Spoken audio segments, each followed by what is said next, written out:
한국 기술력은 전부 거품일 뿐이다. 냉정하게 말해서 한국이 독일의 기술력을 쫓아오려면 30년은 이르다. 여기 한국이라는 나라 자체가 거품이라고 주장하는 독일 여성이 있습니다. 그런데 그녀는 우연히 독일 정부에서 송출한 한국 관련 영상을 보게 되었고 이내 믿을 수 없다는 듯 입을 틀어막으며 경악을 하고 말았다고 하는데요. 그렇다면 그녀가 대체 어떤 영상을 시청했던 것일까요? 안녕하세요. 저는 독일 출신의 하이케라고 합니다. 저는 대학교 진학을 앞둔 학생으로 현재 대학교 문제 때문에 부모님과 엄청난 마찰을 빚고 있는데요. 그건 바로 나름 독일 최고의 기술 기업에서 연구원으로 일하시는 아빠가 저를 한국으로 유학 보내려고 했기 때문입니다. 이건 정말 말도 안 되는 상황이었어요. 생각해보세요. 독일은 유럽 최고의 기술 강국이고 아빠는 그러한 기술 강국에서도 최고로 알아주는 기업에서 연구개발을 맡으신 분이었습니다.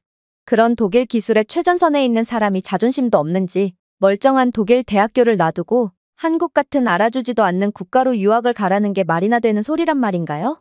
그러나 아빠는 제 진로가 공학 쪽인 이상 이젠 선택의 여지는 없다며 독일은 지는 해고 한국은 떠오르는 태양이니 저는 미래를 내다보고 반드시 한국으로 가야 한다며 거의 저를 강제로 한국으로 보내려고 하더라고요. 아빠는 살면서 단 한 번도 고집을 부리거나 혹은 틀린 말을 하시는 법이 없었는데 도대체 이런 존경스러운 아빠가 왜 자꾸만 한국행이라는 이상한 고집을 부리시는 건지 저는 도대체 이해가 안 가서 한국에 대한 울분의 감정마저 들었습니다. 그런데 얼마 후 이러한 부녀 간의 갈등에 쐐기를 박는 사건이 터지게 됩니다. 바로 아빠가 차량을 바꾸셨는데 그건 다름 아닌 한국의 현대 브랜드의 차량인 거 아니겠어요? 저는 정말 금방이라도 기절할 듯이 엄청난 혼미함을 느끼게 됩니다. 이쯤 되자 저는 아빠가 일부러 이러시는 건가 하는 생각까지 들었거든요. 아니, 독일이야말로 전 세계 자동차 시장을 지배하는 최고의 브랜드 파워를 가졌고 요즘 전 세계에서는 독일 차량을 구매하지 못해서 안달인데 어떻게 아빠는 그런 완성도 높은 독일산 차량을 놔두고 한국 따위의 자동차를 구매할 수가 있단 말인가요?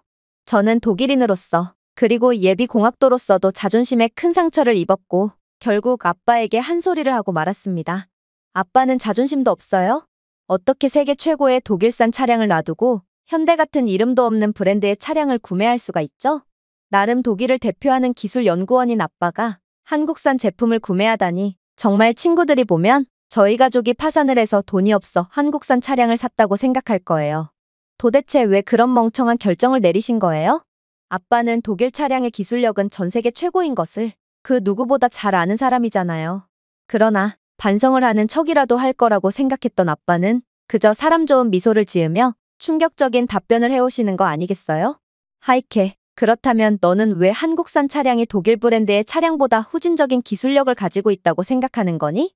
대답을 못하는 거 보니 너는 막연한 편견에 사로잡혀 있을 뿐인 것 같구나.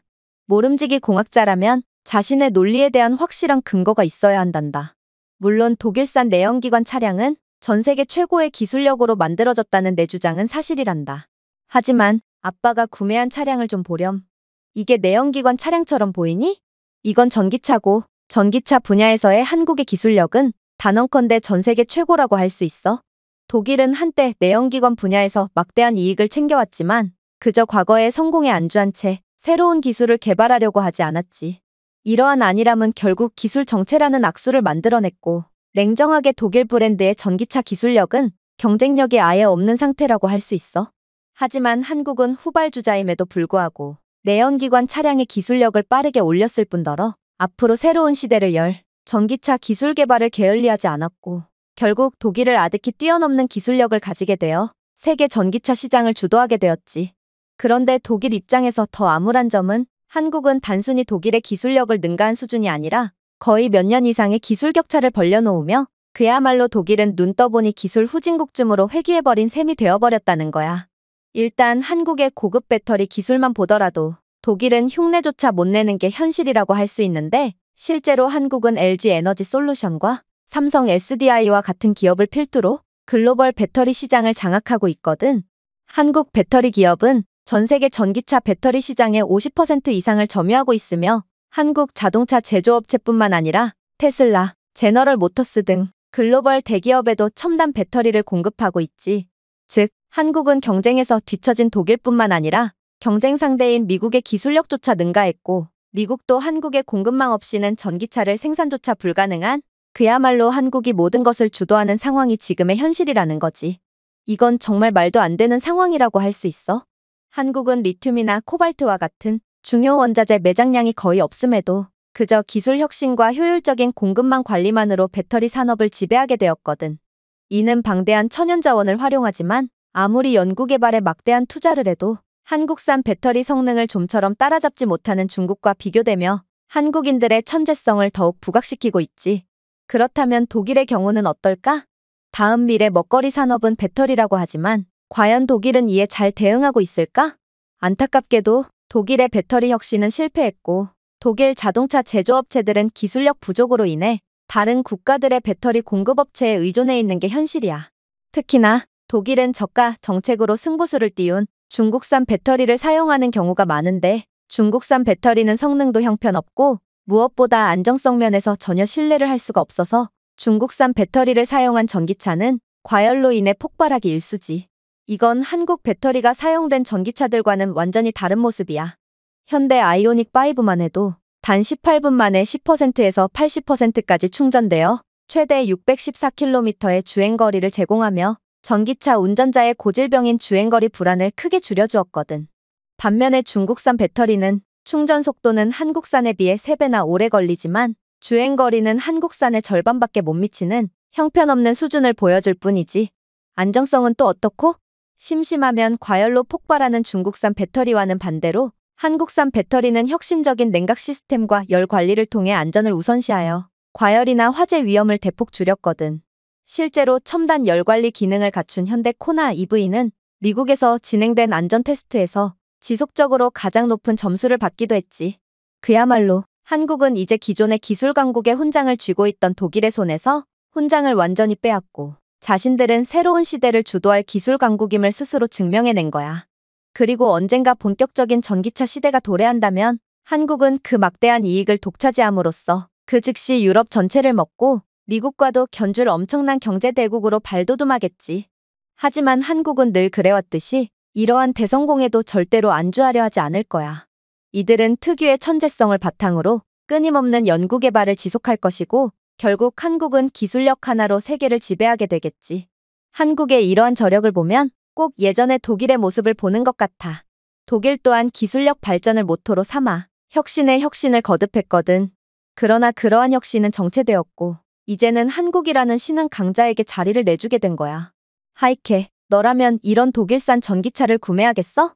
독일산 차량은 이제 더 이상 100% 독일인들이 만든 게 아닌 차를 뜯어보면 중국산 부품이 태반으로 이젠 한국과는 비교가 안 되는 수준에 이르렀어. 그러니 하이케, 내가 진정으로 훌륭한 공학자가 되고 싶다면 이젠 현실을 인정하고 겸허한 자세로 상황을 바라볼 필요가 있단다. 독일이 경쟁에서 뒤처졌다는 사실을 인정하지 않으면 우리는 절대로 발전할 수가 없거든. 아빠의 말씀에 저는 큰 충격을 받을 수밖에 없었습니다. 몇 년 전까지만 해도 중국과 엮이면 안 좋은 일들만이 벌어진다는 우스갯소리까지 있었는데 어떻게 독일이 그런 중국과 엮이는 처지가 되었다는 말인지 저는 도저히 이러한 충격적인 현실을 받아들일 수가 없었죠. 그래서 배터리 등의 기술력은 분명 한국이 우위를 점하고 있지만 독일은 다른 소프트웨어적인 측면에서 압도적인 기술력을 선보이면 될 문제 아니냐며 거의 따지듯 물어보게 되는데요. 하지만 아빠는 여전히 단호한 표정을 지으실 뿐이었고 더욱 충격적인 이야기를 해오더군요. 하이케, 안타깝게도 독일은 모든 기술 분야에서 한국에 잠식당하고 있어. 잘 봐. 독일 자동차 제조업체들은 양방향 충전 및 자율주행 기능과 같은 첨단 스마트 기능을 아직까지도 제대로 구현해내지 못하고 있지. 반면에 한국 전기차는 이러한 양방향 충전이나 자율주행뿐만 아니라 현대와 기아 전기차는 이미 V2L 기능을 제공하여 차량이 외부 장치에 전원을 공급할 수 있거든. 그러나 독일 전기차에는 이러한 기능이 전혀 없지. 이뿐만이 아니야. 한국은 AI 분야에서 막대한 기술력을 자랑하고 있는 국가로 이를 기반으로 한국산 브랜드들은 AI 기반 운전자 지원, 증강현실 헤드업 디스플레이 등 글로벌 소비자들에게 어필할 수 있는 첨단 기술 기능을 제공하고 있지. 그러나 독일은 여전히 기본적인 AI 기술조차 구현해내지 못하고 있고 이러한 기술 정체야말로 독일 브랜드의 경쟁력을 떨어뜨리는 주된 요인이라고 볼 수 있어. 하지만 무엇보다도 소름 돋는 점이 무엇인 줄 아니? 한국 자동차 제조업체들은 수직 통합을 통해 비용 효율성을 달성했고 자체 배터리 및 부품 생산을 통해 효율적인 조립 공정을 구축해냈다는 거야.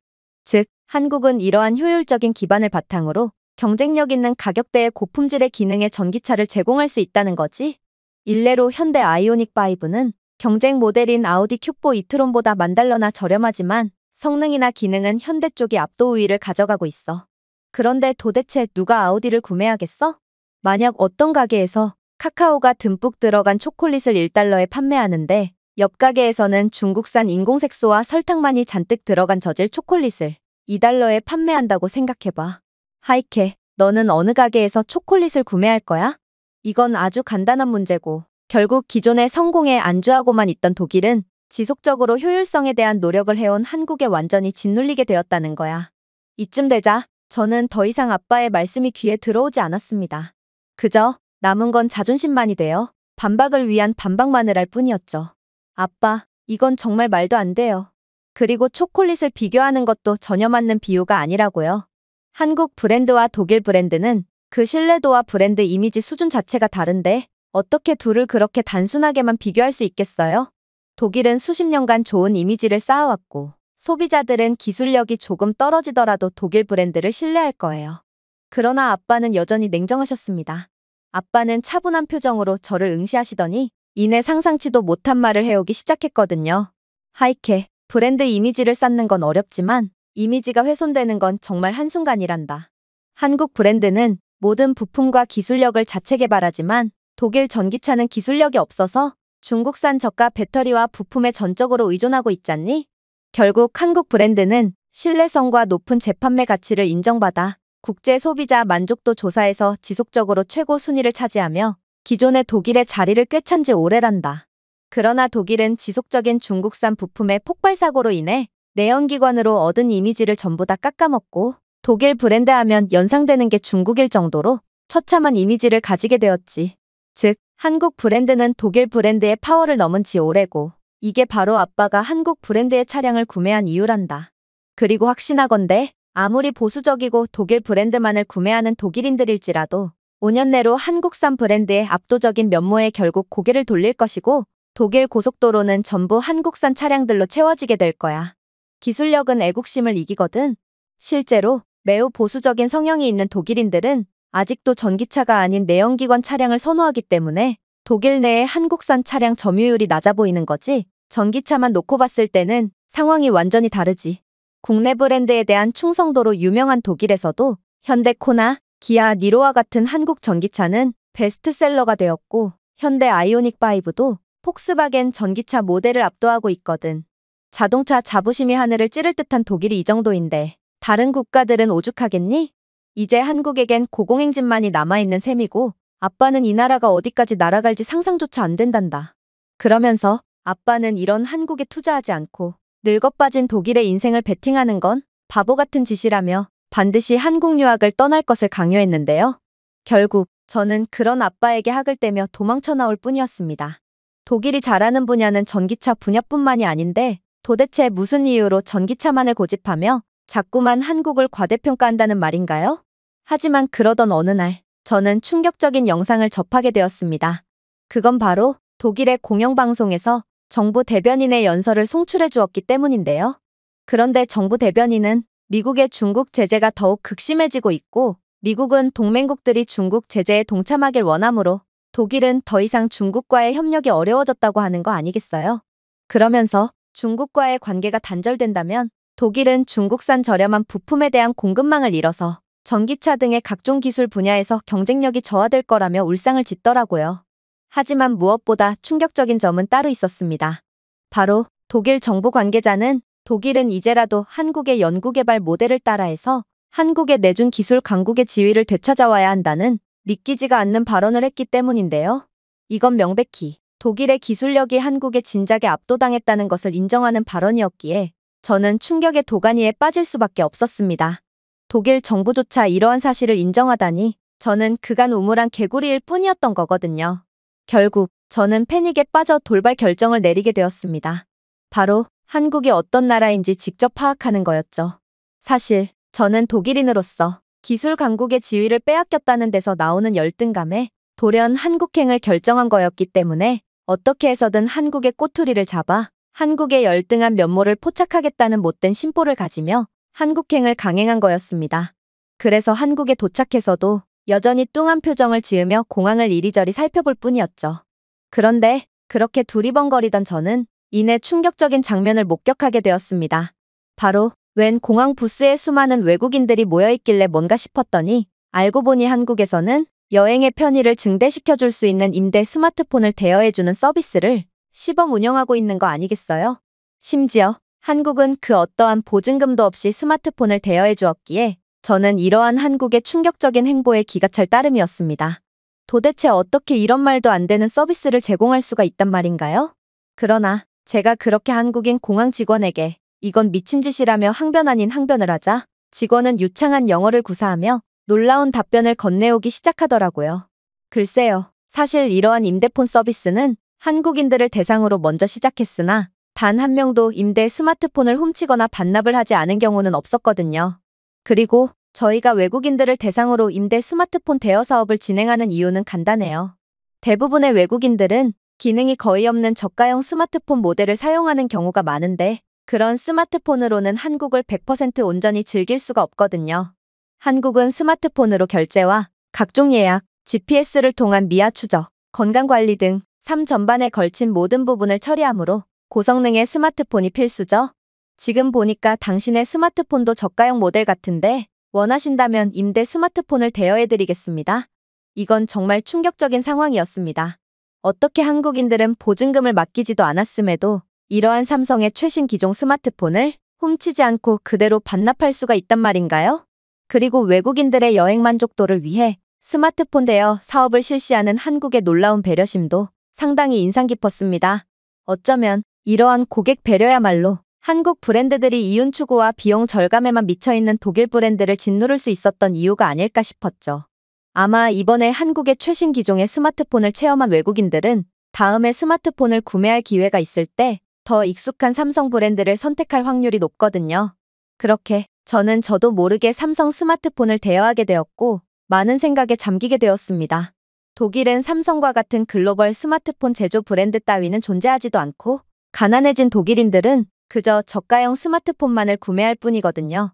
하지만 기술 강국 한국은 전 세계를 호령하는 글로벌 브랜드인 삼성을 보유하고 있었을 뿐만 아니라 이런 고급형 스마트폰을 아무렇지도 않게 무료로 대여해주고 있다니 저는 이 나라가 얼마나 부유하고 시민의식도 훌륭한 국가면 이런 배짱 좋은 시스템을 운영할 수가 있는 건가 싶어 헛웃음이 절로 나왔습니다. 하지만 한국의 두려운 점은 이게 시작이었습니다. 저는 대여받은 임대폰에 설치되어 있는 공항택시 호출 앱을 확인하게 되는데 이 앱을 통해 외국인 전용 택시까지 호출할 수 있었기에 저는 이러한 흥미로운 기능을 한번 이용해보기로 했는데요. 그런데 마치 운명처럼 제게 배정된 자동차는 다름 아닌 한국의 현대 전기차인 거 아니겠어요? 저는 택시조차 비싼 전기차로 운행할 정도면 한국은 대체 얼마나 부자 나라인 건가 싶어 당황하면서도 아무튼 이건 한국 전기차를 직접 경험하고 평가할 수 있는 좋은 기회라고 생각되었습니다. 그렇게 저는 비장한 표정으로 한국 택시에 탑승하게 되었죠. 그리고 저는 택시에 탑승하자마자 경악을 금치 못하고 말았습니다. 왜냐하면 한국 전기차는 생각보다도 훨씬 더 놀라운 성능을 자랑하고 있었거든요. 일단 좌석에는 별도의 스크린이 설치되어 있었고 이 스크린은 실시간 GPS 기능을 지원하여 거쳐가는 지역의 명소나 안전 팁에 대한 자세한 여행 가이드를 제공했는데요. 심지어 이 전자 스크린은 AI 시스템을 통해 도착지 근처의 행사 일정을 소개해준다거나 독일인들은 어떤 곳을 주로 방문하는지 등을 알려주며 그야말로 하나의 관광 가이드의 역할을 수행하고 있더라고요. 하지만 더욱 놀라운 점은 따로 있었습니다. 저는 혹시나 싶어 전자 스크린을 통해 얻은 정보를 QR코드를 통해 스마트폰으로 전송받으려고 시도했는데 저는 분명 데이터를 구매하지 않은 상황이었음에도 문제없이 정보를 전송받고 인터넷 검색까지 가능한 거 아니겠어요? 아니, 도대체 데이터도 없이 어떻게 인터넷을 연결할 수가 있단 말인가? 저는 이 택시가 귀신이라도 들린 택시인 건가 싶어 화들짝 놀라고 말았는데요. 그런데 제 당황해하는 모습을 본 한국인 택시 기사는 능숙한 영어를 구사하며 충격적인 정보를 건네오기 시작하더라고요. 외국인 손님들은 하나같이 놀라시더라고요. 한국의 공항 택시는 와이파이를 지원하고 있고 자세히 살펴보면 휴대폰 충전 기능까지 지원하고 있답니다. 아무래도 외국의 차량에서는 와이파이가 지원되는 경우가 많이 없나 본데 한국은 택시부터 해서 웬만한 대중교통에는 무료 초고속 와이파이가 제공되므로 마음대로 사용하셔도 됩니다. 아니, 이렇듯 무료 와이파이가 어디에서나 공급되는 것이 말이나 되는 상황이란 말인가? 독일에서는 이러한 무료 와이파이는커녕 데이터조차 잘 안 터지는 곳도 많다는 것을 고려한다면 이건 정말 믿기지가 않는 인프라 수준이었습니다. 하지만 한국의 기술력은 뭘 이 정도 가지고 놀라냐는 듯 더욱 기가 막힌 모습들을 자랑하기 시작했죠. 왜냐하면 저는 전자 스크린을 조작하며 택시 실내 온도까지 조절할 수 있었고 음악 등을 설정할 수도 있었기 때문인데요.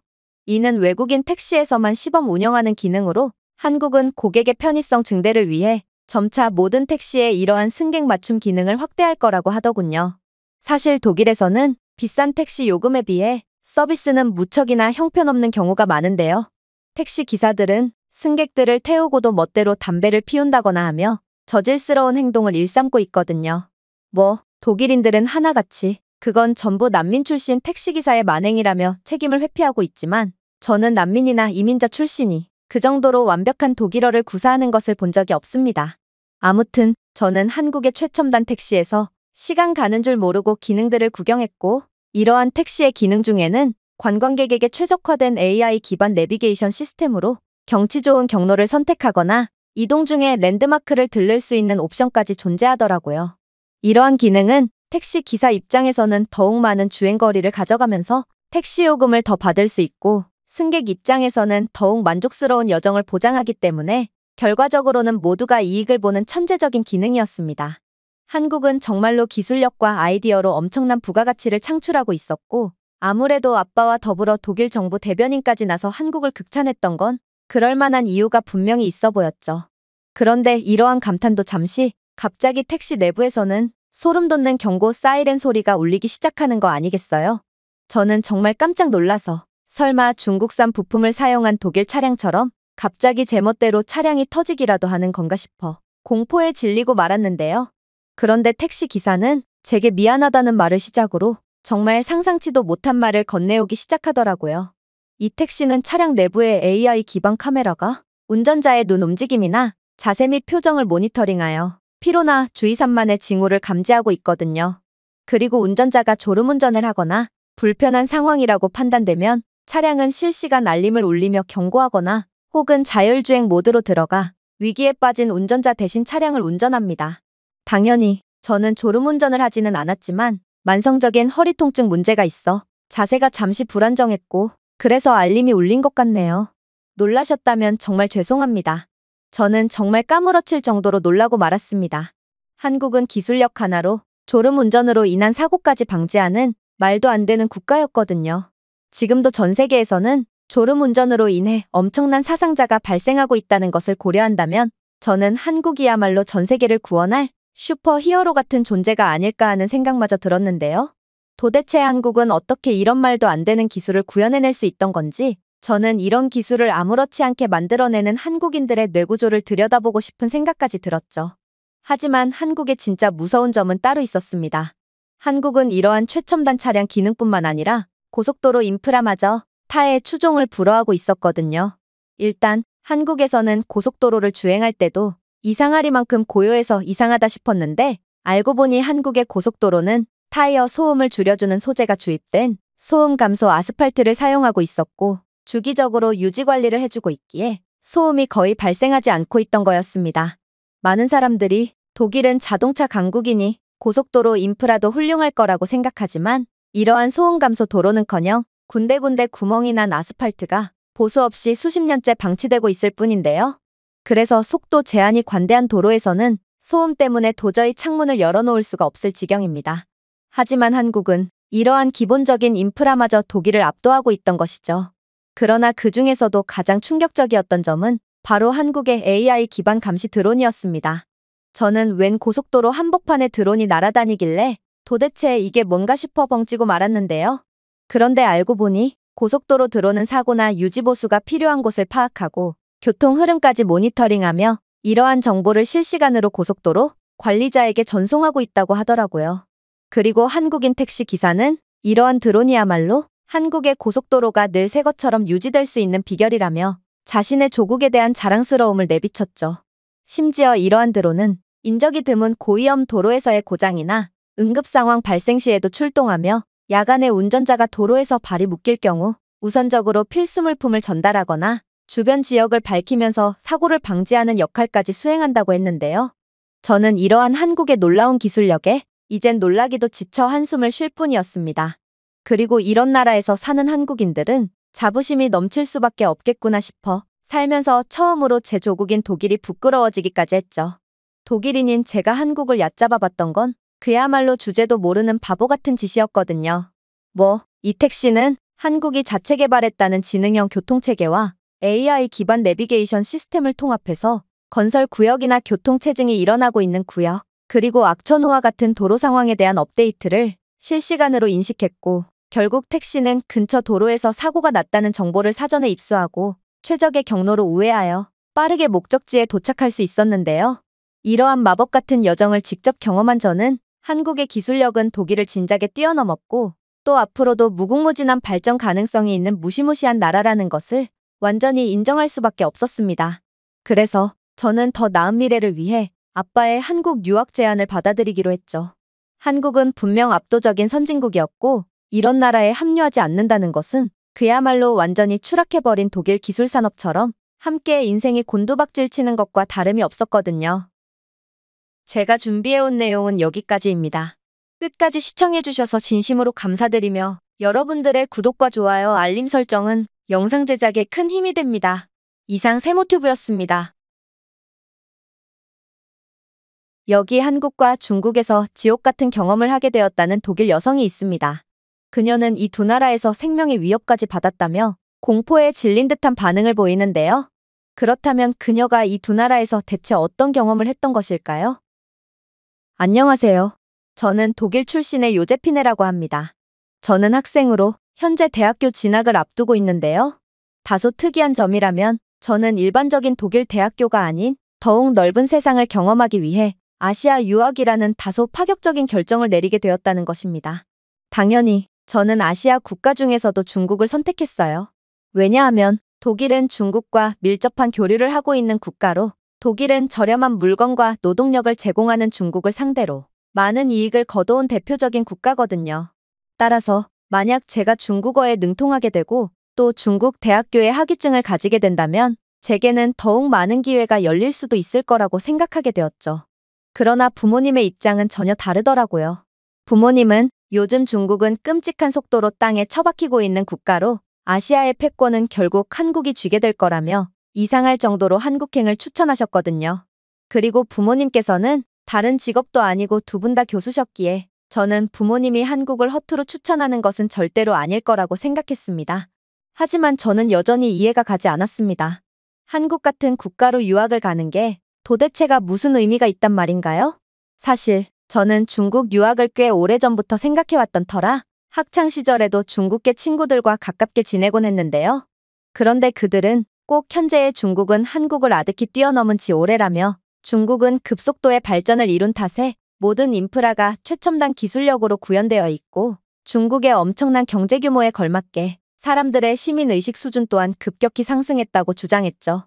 그러면서 중국계나 중국인 친구들은 꼭 언급하지도 않은 한국을 걸고 넘어지며 10년 전이었다면 모를까. 지금의 중국은 한국보다도 훨씬 더 발전되었고 시민의식 수준도 중국인들이 비교도 안 될 정도로 훌륭하므로 유학을 가기에 중국만큼 알맞은 국가도 없다며 입에 개거품을 물고 열띤 주장을 하더라고요.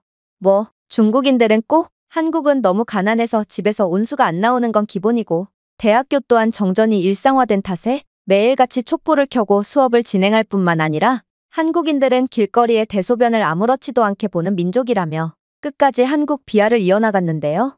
저는 중국계 친구들의 이러한 주장에는 어느 정도의 과장은 있을 거라고 생각했지만 아무튼 그들이 아예 없는 말을 하는 건 아니라고 생각할 수밖에 없었습니다. 한두 명도 아니고 열댓 명의 중국계 친구들이 하나같이 똑같은 소리를 하는데 제가 어떻게 이들의 말을 믿지 않을 수가 있겠어요? 그렇게 저는 부모님의 만류에도 불구하고 중국행을 강행하게 되었죠. 그런데 저는 중국에 도착하자마자 충격적인 경험을 하게 되었습니다. 바로 그렇게나 자신들은 3초 만에 모든 입국 심사를 끝낼 수 있는 기술력을 갖췄다던 중국의 공항은 모든 심사를 일일이 볼펜으로 처리하고 있었고 산더미만한 서류를 일일이 수작업으로 대조하며 정말 상상 그 이상으로 비효율적인 입국 심사 과정을 거치고 있었기 때문인데요. 하지만 더욱 충격적이었던 점은 따로 있었습니다. 바로 공항의 일부 지역에는 정전이 났는지 불이 전부 꺼져 있었을 뿐더러 중국 공항 측은 이러한 상황이 매우 익숙하기라도 한 듯 촛불을 켜고 전기 발전기를 돌리며 전기를 복구하는 작업을 하고 있었기 때문입니다. 아니, 도대체 중국이라는 나라는 얼마나 가난하길래 한 나라의 얼굴이라고 불리는 공항에서조차 제대로 된 전기 인프라를 구비해두지 못했다는 말인가. 저는 제가 독일에서 들었던 중국인 친구들의 중국 찬양이 떠올라 그 즉시 완전히 속았다는 것을 깨닫게 되었습니다. 그러나 이러한 실망도 잠시 중국은 마치 지하실 밑에 땅굴이 있다는 것을 보여주기로 작정이라도 한 것처럼 정말 계속해서 예상치도 못한 모습을 보여주기 시작하더군요. 일단 중국 공항에는 제대로 된 영어 설명 없이 거의 대부분의 설명이 죄다 중국어로만 적혀 있었기에 저는 중국 공항 내 외국인 도움센터로 향하게 되었는데요. 그런데 이곳에서 외국인들을 도와줘야 할 중국인 직원들은 충격적이게도 영어를 단 한마디도 못하는 거 아니겠어요? 이들은 귀찮다는 표정으로 번역 앱으로 설렁설렁 응대를 했으며 중국까지 왔으면서 중국어를 한마디도 하지 못하는 게 말이 되냐며 호통까지 치더라고요. 아니, 이럴 거면 도대체 외국인 도움센터를 왜 만들어 놓았다는 말인가? 저는 도저히 이해를 할 수가 없는 중국의 상황에 학을 떼며 어쩌면 이 나라는 아직도 외국인을 받아들일 준비가 전혀 되어 있지 않다는 생각을 하게 되었습니다.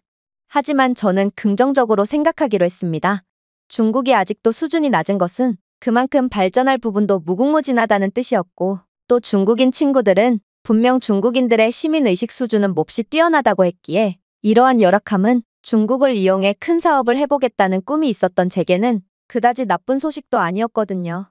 그렇게 저는 중국 공항에서 가장 비싸다는 프리미엄 버스를 예매하게 되었습니다. 공항을 빠져나가면서 너무나도 짐 빠지는 경험들을 했으므로 도시로 이동할 때는 조금 편하게 가고 싶었거든요. 그러나 저는 중국 프리미엄 버스에 탑승하자마자 할 말을 잃고 말았습니다.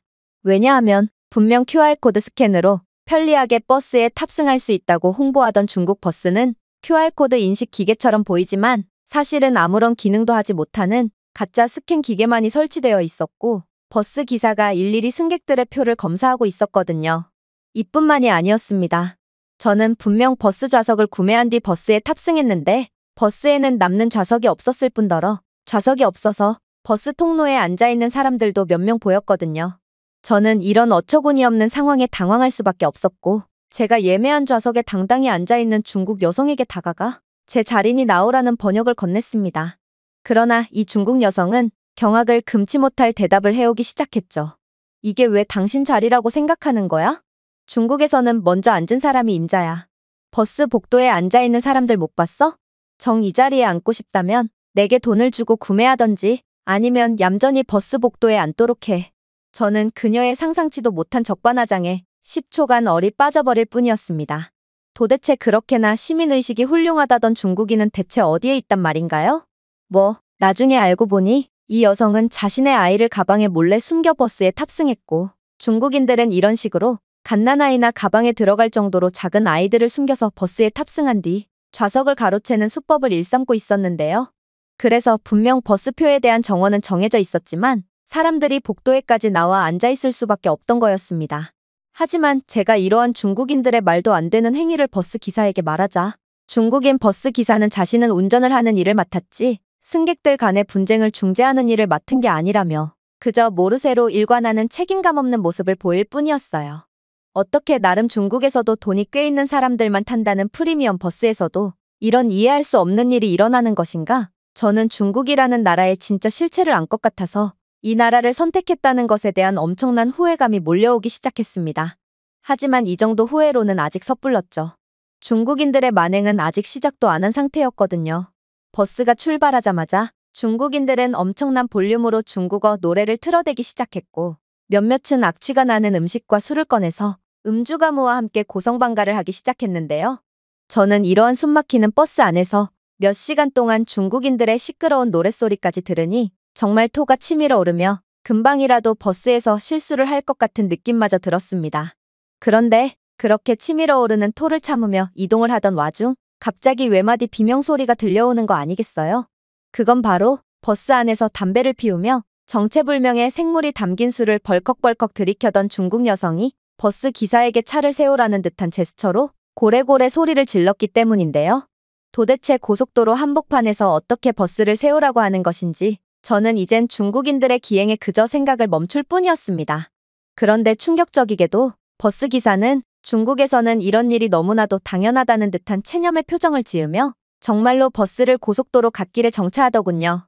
그리고 중국인들은 이때다 싶어 고속도로 갓길에 소변을 보기 시작했고 당연히 처음에 소리를 지른 여성도 사람들 앞에서 전혀 부끄러운 기색 없이 갓길에 소변을 보기 시작했습니다. 심지어 몇몇 중국인들은 갓길에 그동안 참았던 대변을 보기도 했기에 저는 더 이상 구역질을 참을 수가 없어 중국인들 옆에 나란히 서서 구토를 하고 말았죠. 나름 상류층이라는 사람들이 이런 충격적인 수준을 가지고 있다면 저는 중국에서 유학을 할 이유가 전혀 없었거든요. 그 외에도 한참을 달려서 도착한 중국 휴게소의 허름한 화장실은 칸막이가 아예 없이 뻥 뚫려 있었는데요. 그리고 중국인들은 하나같이 외국인인 저를 빤히 쳐다보며 제가 볼일을 보는 장면에 호기심을 가지며 제가 바지를 내리기만을 기다리고 있었기에 저는 도저히 중국 화장실에서 볼일을 보지 못하고 도망 나와 버렸습니다. 하나를 보면 열을 안다고 저는 이런 중국에서 절대로 생활할 수 없을 거라고 확신했고 그렇게 대학교 입학을 하기도 전에 곧바로 퇴학 신청을 한 뒤 중국을 뜨기로 했어요. 그런데 그렇게 독일로 돌아가려던 그때 저는 문득 부모님의 말씀이 생각났습니다. 부모님은 교수답게 요즘 어떤 나라가 추세인지 그리고 큰 인기를 얻고 있는지에 대해 아주 잘 알고 계신데요. 그런데 부모님께서는 요즘 한국의 인기가 심상치 않다며 독일 대학교에서도 한국어학과 개설을 점점 늘리는 추세며 외국어 학습 앱의 경우에도 14억이 사용하는 중국어보다 단 5천만 명만이 사용하는 한국어 학습자의 수가 훨씬 더 많다며 중국보다 한국이 훨씬 더 유망한 국가라고 하시는 거 아니겠어요? 처음에 저는 이건 정말 말도 안 되는 소리라고 생각했습니다. 그러나 부모님께서는 구체적인 증거까지 가져오시며 제 중국행을 만류하셨죠. 실제로 부모님께서 들고 오신 자료에는 요즘 유럽 대학교의 중국어학과는 경쟁률 하락으로 인해 죄다 통합 및 폐과되고 있으며 중국어 학과 인원을 전부 한국어 학과에서 선발하는 게 추세라는 정보가 적혀 있었는데요. 부모님께서는 10년 전에야 중국 경제가 빠르게 치고 올라오는 모습 때문에 중국어 학과가 인기가 많았지만 요즘 경제가 완전히 고꾸라진 중국은 더 이상 경쟁력이 없게 되었고 그래서 아무도 중국어를 배우려고 하지 않는다고 하셨습니다. 그러나 한국어는 전혀 다르다고 하더군요. 한국 또한 급성장을 이룬 국가지만 요즘 한국 문화의 지배적인 인기와 더불어 한국은 반도체와 전기차를 필두로 한 엄청난 기술 강국으로 이름 날리고 있기에 한국은 독일을 넘어선 신흥 기술 강국으로 각광받고 있다고 하더라고요. 그래서 요즘은 독일인들조차 공학을 공부하러 한국으로 유학을 가는 상황이라고 했죠. 부모님은 교수셨기에 이러한 정보에 빠삭할 수밖에 없고 저는 부모님이 거짓말을 칠 이유도 그럴 사람도 아니라는 것을 잘 알았지만 당시에는 중국인 친구들의 말에 속아 부모님의 말에도 콧방귀도 안 뀌었습니다. 하지만 중국 대학교를 자퇴 처리한 지금 저는 폐잔병이 되어 쓸쓸히 독일로 돌아갈 바엔 부모님의 말씀을 참고하여 한국이 어떤 국가인지 정도는 확인해보는 것도 나쁘지 않을 것 같다는 생각이 들었어요. 그래서 저는 생각지도 않았던 한국행을 감행하게 되었습니다. 그리고 한국 공항에 도착하자마자 경악을 할 수밖에 없었죠. 저는 일일이 수기로 여권을 검사하는 중국 공항에서 거의 반나절이나 낭비한 상태에서 한국에 와서 그런지 한국도 중국과 별반 다르지 않을 거라고 예상했는데요. 그런데 한국의 입국 수속 과정은 정말 3초 만에 전부 끝나버리는 거 아니겠어요?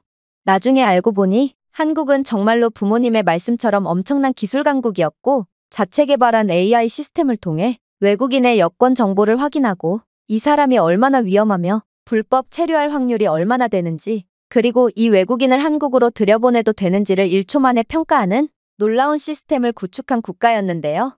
그래서 독일 국적자이자 합법적으로 한국에 들어왔고 또 범죄 이력도 전혀 없던 저는 한국 AI 시스템의 판단으로 인해 곧바로 한국에 입국할 수 있었던 것입니다. 이건 전통적인 기술 강국이라던 독일조차 구현해내지 못한 상상을 초월하는 시스템이었기에 저는 어쩌면 한국은 제가 생각했던 것보다 훨씬 더 대단한 국가일 수도 있겠구나를 직감적으로 느끼게 되었죠. 하지만 더욱 충격적이었던 점은 따로 있었습니다. 저는 중국에서 급하게 도망쳐 나오느라 식사도 제대로 못한 채 한국에 도착하게 되었는데요. 그래서 저는 정말 제대로 된 음식을 먹고 싶었습니다. 그런데 그렇게 조사 끝에 인천공항 내의 맛집이라던 식당에 도착하니 줄이 하나도 없는 거 아니겠어요? 저는 제가 잘못 찾아온 건가 싶어 순간적인 당혹감을 느꼈으나 이내 이 상황이 대체 어떤 상황인지를 깨달을 수 있었어요. 바로 이곳 식당은 손님들이 구태여 힘들게 줄을 서지 않아도 되게끔 QR코드로 디지털 번호표를 받을 수 있도록 스마트 발권 시스템을 사용하고 있었기 때문에 줄이 하나도 없었던 거였죠. 이건 정말 놀라운 기술이었습니다. 세계 그 어느 곳을 가더라도 맛집에 입장하기 위해 줄을 서는 건 너무나도 당연한 일이거든요.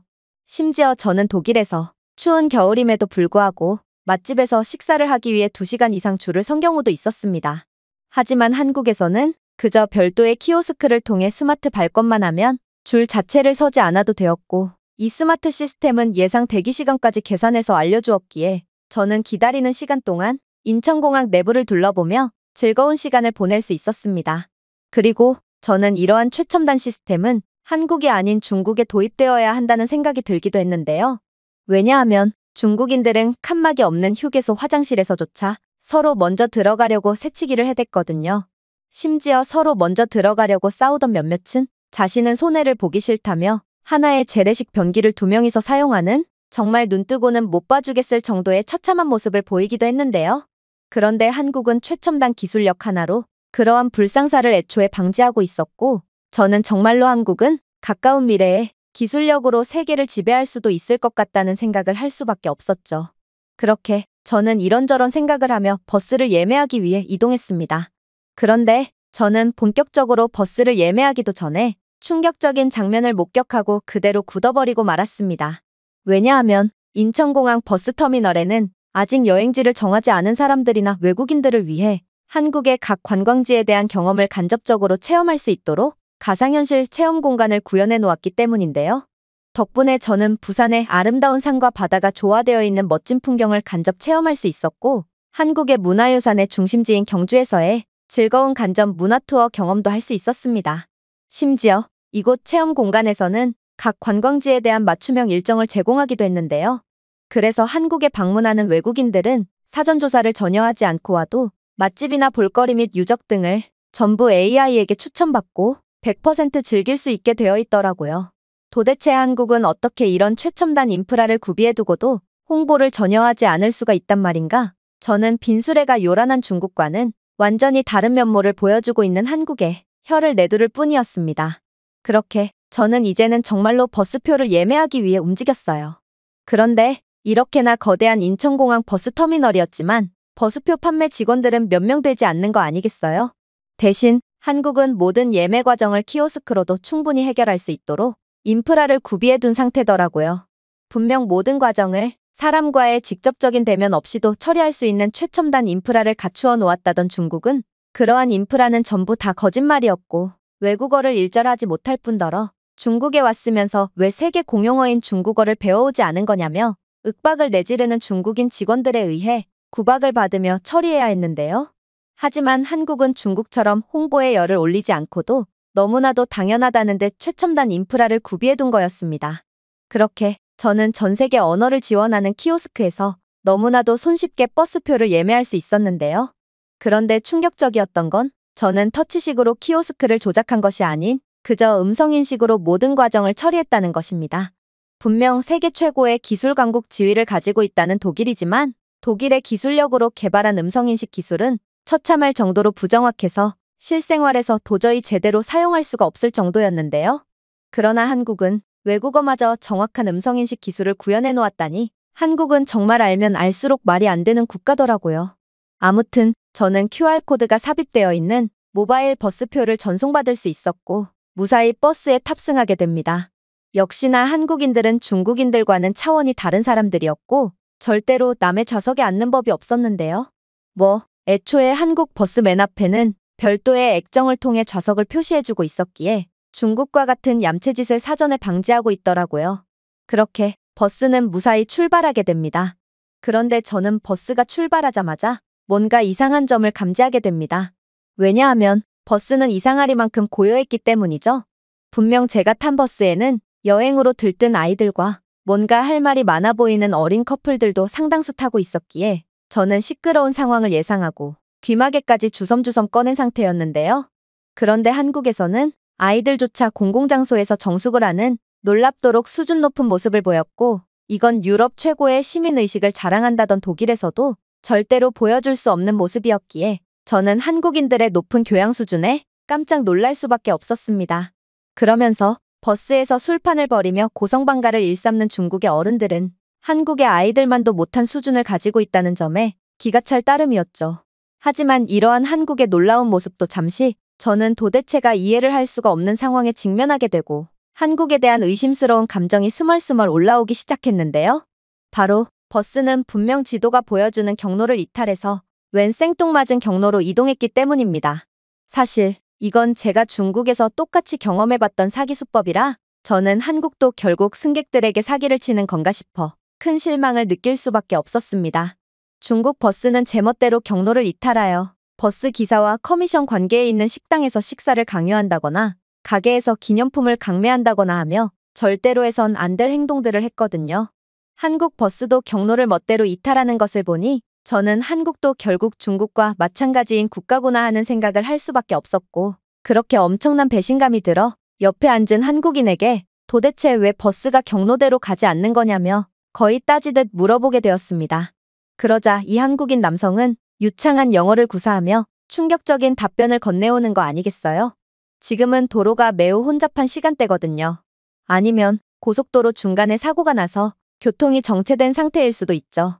한국 차량의 AI 기반 내비게이션 시스템은 도로 상황과 교통 상황 및 운전행동 데이터를 사용하여 잠재적 위험과 체증을 예측하고 실시간으로 운전 경로 제한을 조정하고 있는데요.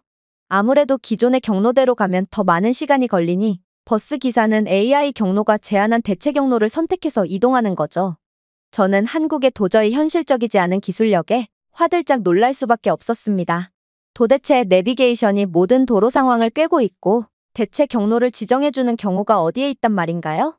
중국 버스에서는 아예 내비게이션 자체가 없어서 버스 기사는 이따금씩 승객들에게 질문을 건네고 승객들은 버스 좌석 한편에 놓여있는 엄청난 두께의 지도 책자를 펼쳐 버스 기사에게 길 안내를 해주고 있던데 한국은 기술력 하나로 이러한 일련의 과정들을 전부 초월해버린 거였습니다. 그러나 이러한 감탄도 잠시 저는 곧 엄청난 시련에 빠지게 되었습니다. 바로 아까 공항의 한식집에서 너무 많은 음식을 먹은 탓일까 배가 살살 아파졌기 때문인데요. 그리고 이러한 복통은 이내 걷잡을 수 없어지면서 저는 금방이라도 모든 것들을 배출하고 편해질 위기에 처해버렸습니다. 저는 절대로 실수를 하면 안 된다는 마음으로 식은땀을 줄줄 흘리면서까지 고통을 참아봤지만 생리적인 현상을 극복하는 것은 역부족처럼 보였고 그렇게 고통에 온몸을 덜덜 떨며 좌절할 뿐이었어요. 그런데 그때 옆에 앉은 한국인 남성이 놀라운 제안을 해오는 거 아니겠어요? 당신 안색이 너무 안 좋아 보이네요. 혹시 화장실에 가고 싶은 건가요? 한국의 버스에는 긴급 화장실 버튼이 존재하므로 만약 당신이 화장실이 급한 거라면 제게 알려주세요. 그의 제안에 저는 제 안에 악마의 덩어리들을 통제하느라 목소리조차 안 나와서 정말 목뼈가 빠진 사람처럼 정신없이 고개를 흔들어댔는데요. 그러자 남성은 버스 좌석에 설치되어 있는 디지털 액정을 몇 번 터치하더니 이내 운 좋게도 여기서 10분 거리에 화장실이 있으니 조금만 참으라는 친절한 대답을 건네오더라고요. 솔직히 저는 이 남성을 믿는 것 외엔 별다른 선택지가 없었으므로 지푸라기라도 잡는 심정으로 그를 믿어보긴 했지만 저는 역시나 버스 안에 긴급 화장실 기능이 있다는 것은 말이 안 된다고 생각할 뿐이었어요. 도대체 버스가 택시도 아니고 어떻게 그러한 편의 기능이 존재할 수가 있단 말인가요? 또한 중국에서는 몇 시간은 달려야 겨우 허름한 휴게소 하나만이 덜렁 놓여 있었는데 한국 고속도로에는 휴게소가 이렇게나 많다는 것도 말이 안 됐습니다. 저는 더는 참지 못할 것 같아서 중국인들이 그랬던 것처럼 괴성을 지르며 버스를 세우라고 난동을 부린 뒤 고속도로 갓길에서 볼일을 처리할까도 진지하게 고민했을 만큼 정말 1분이 1시간 같은 지옥의 시간을 보냈는데요. 그런데 정말로 10분이 지난 뒤 버스는 웬 고속도로 휴게소에 도착하더라고요. 그리고 저는 마치 중국인 여성이 그랬던 것처럼 미친 사람처럼 날뛰며 제일 먼저 버스에서 내려 화장실로 향하게 됩니다. 하지만 저는 화장실에 도착하자마자 좌절을 할 수밖에 없었습니다. 왜냐하면 여자 화장실 줄은 너무나도 길었고 저는 도저히 이 많은 줄을 기다릴 여유가 없을 것 같았거든요.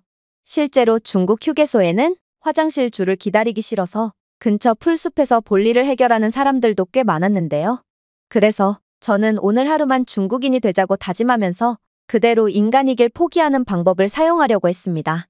그런데 그때 식은땀과 눈물까지 흘리며 안절부절을 못하고 있는 저를 본 한국인 아주머니 한 분이 제게 번역 앱을 건네며 도저히 못 참을 정도로 화장실이 급한 거냐고 물어오는 거 아니겠어요? 그리고 제가 세상에서 가장 절박한 표정으로 그렇다고 답하자 한국인 아주머니는 이내 줄을 서 있던 다른 한국인들에게 양해를 구하는 듯한 제스처를 취하더니 그렇게 급하면 먼저 화장실을 사용해도 좋다는 놀라운 배려를 해주더라고요. 저는 이게 말이나 되는 상황인가 싶어 줄을 서 있던 다른 한국인들을 살펴보게 되었는데요. 그런데 다른 한국인들은 자신들도 분명 화장실이 급한 상황이었을 텐데도 하나같이 제게 친절한 미소를 지어주며 그렇게 급하면 먼저 화장실을 사용하라는 말을 건네왔고 그렇게 저는 한국인들이 배려해준 덕분에 인간의 존엄성을 지키며 화장실을 이용할 수 있었습니다. 저는 정말 어지간히 급한 상태였기에 큰 볼일을 봤음에도 3초 만에 모든 상황을 마무리할 수 있었는데요. 저는 초토화된 변기를 바라보며 이런 어마어마한 것들을 참고 있던 것 자체가 기적이며 한국인들의 따뜻한 마음씨가 아니었다면 이 무시무시한 덩어리들을 버스 안에 배출했을 수도 있었을 거라 생각하니 정말 아찔해지기도 했어요. 그렇게 저는 땀범벅으로 엉망이 된 얼굴을 세수한 뒤 빠르게 버스로 돌아갔습니다. 그런데 그렇게 곧장 돌아온 버스에서 저를 도와준 남성은 그래도 휴게소에 온 김에 맛 좀 보라며 호두과자와 닭꼬치 그리고 식혜까지 준비해 놓은 거 아니겠어요? 그러면서 속에 있던 모든 것을 비워냈을 테니 배가 고플 게 분명하다며 너스레까지 떨더군요. 저는 그의 말을 듣고 부끄러움에 얼굴이 홍당무처럼 빨개지고 말았습니다. 그런데 역시나 뭔가 이상하더군요. 저는 분명 버스에서 내린 지 3분도 안 돼서 곧바로 돌아왔음에도 이 남성은 어떻게 이렇게나 빨리 수많은 음식들을 가져올 수가 있단 말인가요? 분명 이 음식들을 조리하는 데만 해도 3분이 넘게 걸릴 게 분명했거든요. 그런데 제 물음에 한국인 남성은 정말 경악을 금치 못할 답변을 건네오기 시작하더군요. 간단합니다. 한국의 휴게소에서는 별도의 앱을 통해 사전에 음식들을 예약할 수 있거든요. 휴게소 레스토랑 메뉴를 미리 살펴보고 예약할 수도 있고 각종 기념품이나 간편식품 같은 경우에도 미리 예약하고 곧바로 수령할 수 있죠. 이뿐만이 아니에요. 휴게소 앱은 실시간 휴게소 혼잡도와 주차 가능 여부까지 정확히 표시해주므로 운전자는 이번 휴게소를 그냥 통과할 것인지 여부를 사전에 결정할 수 있습니다. 저는 그의 말을 듣고 이젠 놀라기도 지쳐 호두과자를 한 입 베어 물며 얼빠진 표정을 지을 뿐이었습니다. 한국은 그야말로 나라 자체가 전부 최첨단으로 도배되어 있는 진정한 기술 강국이었고 이러한 미래도시 앞에서 독일이 기술 강국을 논한다는 건 그야말로 말도 안 되는 소리라고 볼 수 있었거든요. 그리고 저는 한국은 분명 인류의 선진국이 맞지만 아직도 발전 가능성이 무궁무진한 최고의 국가라고 확신할 수밖에 없었습니다. 한국에는 지금도 수많은 인재들이 생각지도 못한 기술을 개발하여 국가를 더욱 편리하고 경쟁력 있게 만들고 있으니 이 나라가 앞으로도 더욱 발전할 것은 불보듯 뻔한 일이었거든요. 그렇게 저는 제가 있어야 할 곳은 중국이 아닌 한국이라는 것을 확신하게 되었고 그 즉시 한국 대학교에 진학하기 위한 방법을 물색해보며 한국 대학교에 진학하는 것으로 인생 계획을 완전히 바꾸게 되었는데요. 한국은 인생을 걸만한 가치가 있는 국가라는 것을 단 하루도 안 되어 증명했고 저는 이런 나라와 함께라면 분명 더 경쟁력 있는 인재로 거듭날 수 있을 거라고 확신했습니다. 제가 준비해온 내용은 여기까지입니다. 끝까지 시청해주셔서 진심으로 감사드리며 여러분들의 구독과 좋아요, 알림 설정은 영상 제작에 큰 힘이 됩니다. 이상 세모튜브였습니다. 한국은 외국인만 보면 눈에 불을 켜고 사기를 치는 국가입니다. 저는 한국에서 당한 경험을 절대로 잊을 수가 없어요. 여기 한국 전라도의 식당을 방문하게 되었다는 프랑스 여성이 식당 바닥에 드러누워 오열을 하고 있습니다. 그리고 그녀는 이럴 줄 알았으면 한국에는 절대로 오지 않았을 거라며 고래고래 소리를 지르고 있는데요. 그렇다면 그녀가 대체 한국에서 어떤 경험을 했던 것일까요? 안녕하세요. 저는 프랑스 출신의 마르고라고 합니다. 저는 현재 프랑스에서 셰프로 일하고 있는데요. 제가 언제까지 제 직업을 셰프라고 소개할 수 있을지는 모르겠지만 아무튼 저는 부모님으로부터 레스토랑의 모든 정권을 물려받은 상태입니다. 앞서 한 말로 인해 눈치채신 분들도 계실 테지만 제가 물려받은 레스토랑은 현재 엄청난 불황을 겪고 있는 상태입니다. 요즘 전 세계적인 불경기에 더해 매우 보수적이셨던 부모님은 전통이라는 명목하에 아직까지도 고지식한 방식으로 레스토랑을 운영 중이셨기에 레스토랑은 정말 내일 당장 문을 닫아도 이상하지 않을 정도로 파리만 날리는 상황이죠. 그래서 저는 새로운 돌파구를 찾아야겠다고 생각하게 됩니다. 부모님께서는 새로운 경영 방식을 택할 시간에 요리 공부나 더해서 음식 퀄리티를 높이는 게 낫지 않겠냐고 말씀하셨지만 저는 이건 요리 퀄리티 문제가 아니라고 생각했어요. 저희 레스토랑은 3대째 내려오는 지역 명물 레스토랑일 뿐더러 저는 나름 프랑스 명문 요리 학교를 졸업한 엘리트거든요. 그런데 어떻게 레시피나 요리 퀄리티가 문제일 수가 있겠어요? 저는 레스토랑의 경영 방식을 뿌리 끝까지 뜯어고치지 않으면 저희에겐 희망은 없을 거라고 확신했고 그렇게 해외 식당의 경영 방식을 배워오자는 마지막 승부수를 띄우게 되었습니다. 그리고 제가 후보지로 고른 곳은 바로 한국과 일본이었죠. 제가 저 멀리에 있는 한국과 일본을 고른 이유는 명확했습니다. 그건 바로 일본은 아시아의 전통 요리 강국이고 한국은 요즘 세계에서 가장 핫한 국가라고 해도 과언이 아니거든요. SNS를 둘러보다 보면 떡볶이나 김밥 등 한국 요리 레시피를 공유하는 게시물이 한가득 게시되어 있고 이러한 게시물을 하도 보다 보니 저는 이제 굳이 레시피를 보지 않고도 기본적인 한식쯤은 만들 수 있을 정도가 되었는데요. 프랑스인들은 음식에 관해서라면 매우 보수적이고 엄격한 잣대를 들이미는 경향이 있기 때문에 프랑스에서 한식 레시피가 유행하고 있다는 것은 그만큼 한식이 매우 훌륭한 음식이라는 말과 같죠. 이에 더해 한국과 일본에서는 무한리필이라는 다소 이해하기 힘든 시스템의 식당들도 즐비해 있다고 했는데요. 이건 유럽에서는 절대로 존재할 수가 없는 시스템이기에 저는 이러한 프랑스와는 완전히 다른 문화를 가지고 있는 아시아 요리 강국에서 시스템을 배워보기로 한 것입니다. 한국과 일본은 분명 낡아빠진 경영 방식을 가지고 있는 저희 레스토랑을 뿌리 끝부터 변화시킬 수 있을 거라고 생각했거든요.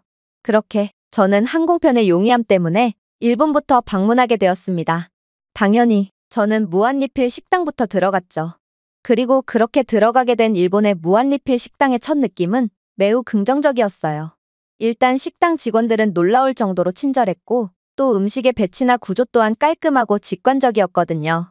역시 일본이 요리 강국으로 이름 날릴 수 있던 건 우연이 아닌 모양이었고 저는 어쩌면 한국에 갈 필요도 없이 일본에서 많은 것들을 배울 수도 있을 거라고 생각하게 되었습니다. 하지만 이러한 제 긍정적인 마음은 채 5분도 지나지 않아 큰 실망으로 바뀌고 말았어요. 왜냐하면 일본인들은 분명 겉으로 보기에는 매우 예의 바르고 교양 있어 보였지만 이들의 속내는 전혀 그렇지가 않았거든요. 일단 일본인 손님들은 하나같이 음식을 소량만 가져와서 깨작대고 있길래 저는 일본인들은 음식 낭비를 하지 않으려고 필요한 양의 음식만 가져오는구나 싶어 그들의 행동에 큰 감명을 받았습니다. 그러나 저는 곧 일본인들의 이러한 행동에는 숨겨진 의도가 있다는 것을 깨닫게 되었습니다. 바로 이들은 매시 정각마다 제공되는 특별 메뉴를 독차지하기 위해 기다리고 있는 중이었고 해당 음식으로 배를 채우기 위해 다른 싸구려 음식을 손대지 않고 있던 거였기 때문인데요. 실제로 일본의 무한리필 식당에서는 1인 1음식 한정으로 특제 스테이크를 제공했는데 일본인들은 하나같이 이러한 한정 메뉴를 한 개가 아닌 여러 개씩을 가져가는 거 아니겠어요? 어이가 없었던 건 이들은 착한 척은 또 하고 싶었는지 자신의 원래 음식 밑에 스테이크를 숨기면서 남들 몰래 스테이크를 3, 4개나 가져갔다는 것입니다. 물론 일본 레스토랑 측도 정말 음침하기 그지없는 모습을 보여주곤 했어요. 일단 이곳 뷔페에는 큰 접시 대신 작고 두꺼운 접시만을 제공했는데요. 그런데 이 접시는 유리 안에 뭔가 무거운 물질을 집어넣은 듯 유리라고 보기엔 너무나도 무거운 무게를 자랑하고 있더라고요. 이렇게나 무거움에도 상당히 작은 접시라니 이건 비효율의 극치를 보여주는 이 세상에 존재해선 안 될 접시였고 저는 같은 요식업에 종사하는 입장에서 이건 의도적으로 손님들이 많은 음식을 먹을 수 없게끔 설계된 접시라고 확신하게 됩니다. 이러한 비효율적인 접시 때문에 고객은 음식을 담기 위해 여러 번 이동해야 하는데 이렇게나 무거운 접시를 들고 계속해서 이동하는 건 상당히 불편한 일이기 때문이죠. 또한 식사 공간의 좌석도 굉장히 불편했는데요. 분명 식사 테이블과 의자는 겉보기에는 꽤 깔끔하고 정갈해 보였지만 의자는 매우 딱딱하고 비좁았으며 식탁은 약간 기울어져 있기까지 하더라고요. 그리고 다른 좌석들 또한 전부 동일하게 세팅되어 있는 것을 보니 이건 고의적으로 불편한 식사 환경을 조성함으로써 손님들이 빨리 나가게끔 설계했다는 것을 확실히 알 수 있었죠. 저는 일본의 모든 점이 겉과 속이 다르다는 점을 보고 정말 실소를 터뜨릴 수밖에 없었습니다. 겉으로는 꽤 깔끔해 보이는 일본의 모든 환경에는 알고 보면 음습한 의도가 있었고 저는 그저 식사만 했을 뿐인데도 벌써부터 피곤해지는 경험을 할 수밖에 없었어요. 하지만 무엇보다도 충격적이었던 점은 따로 있었죠. 바로 일본인들은 극한의 이익을 위해 음식의 장난질까지 쳐댔기 때문입니다. 저는 셰프로서 손님들의 음식에 장난질을 하겠다는 생각은 단 한 번도 해본 적이 없는데요. 그런데 저는 이곳 무한리필 레스토랑의 음식들은 소금과 향신료의 양을 필요 이상으로 늘렸다는 것을 바로 눈치챌 수 있었어요. 음식은 전체적으로 매우 짰고 디저트도 필요 이상으로 달콤했거든요. 음식을 이런 식으로 만들면 손님들이 포만감을 빨리 느낄 수밖에 없고 갈증 또한 더 빨리 느끼게 되니 물을 더 많이 마시게 될 게 분명한데요. 그리고 그럴수록 포만감은 더욱 빠르게 느끼게 되겠죠. 즉, 이곳 레스토랑은 하나부터 열까지 전부 겉만 그럴듯하지 속은 극한의 이익을 위해 윤리를 포기한 곳이었던 것입니다. 하지만 이건 그저 약과일 뿐이었어요. 저는 화장실이 급해서 자리에서 일어나는 순간 절대로 잊지 못할 경험을 하게 되었거든요. 바로 제가 화장실의 위치를 물으니 식당 직원은 친절한 태도와는 상반되는 충격적인 답변을 건네오기 시작했기 때문입니다. 손님, 죄송하지만 이곳 식당의 화장실은 폐쇄되었습니다. 손님들이 음식을 최대한으로 많이 먹기 위해 화장실에서 속을 비우는 일이 계속되다 보니 자꾸만 화장실이 막혀서 도저히 운영을 할 수가 없게 되었거든요. 아니, 대체 음식 하나 더 먹으려고 속까지 비우는 행위를 하는 게 말이나 된다는 말인가? 저는 일본에 알면 알수록 음습한 면모의 학을 떼며 빠르게 식당 밖으로 나가 화장실을 찾아보려고 했습니다. 그런데 저는 길을 조금 헤맨 탓에 식당 건물 뒤편으로 돌아가게 되었는데 이곳에서 정말 경악스러운 장면을 목격하고 온몸이 굳어버리고 말았죠. 왜냐하면 일본인 손님들은 정말로 이곳 구석에서 토를 하며 속을 비우고 있었기 때문입니다. 심지어 제 옆에서 정장을 빼입고 교양 있게 식사를 하던 중년의 일본인 남성도 자신이 3분 전에 먹었던 음식을 그대로 개워내고 있었는데요. 그가 자꾸만 식사 중에 어디로 나갔다가 돌아오곤 했기에 도대체 뭐 하는 건가 싶었는데 알고 보니 그는 이곳에서 토를 하면서까지 음식을 꾸역꾸역 윗속으로 집어넣었던 것입니다. 일본인들은 식당 측이 손해를 보는 것이 마치 자신들에게 이익으로 돌아오기라도 하는 것처럼 행동했고 저는 겉보기에는 매우 멀쩡하던 일본인들이 뒤에서는 이런 추잡스러운 짓까지 서슴지 않으며 극한의 이익을 취하기 위해 노력하는 것을 보고 일본인들의 앞뒤가 완전히 다른 모습에 소름이 돋아버렸습니다. 저는 어디선가 일본인들은 겉으로는 교양 있어 보이고 착해 보이지만 이들의 속내는 음침하기 그지없다는 말을 들었는데요. 그러나 이는 그저 일본인들을 모함하기 위한 헛소리라고 생각할 뿐이었어요. 하지만 이러한 어이없는 경험들을 하고 나니 일본인들은 정말로 겉과 속이 다른 사람들이라는 것을 확실하게 깨닫게 되었습니다.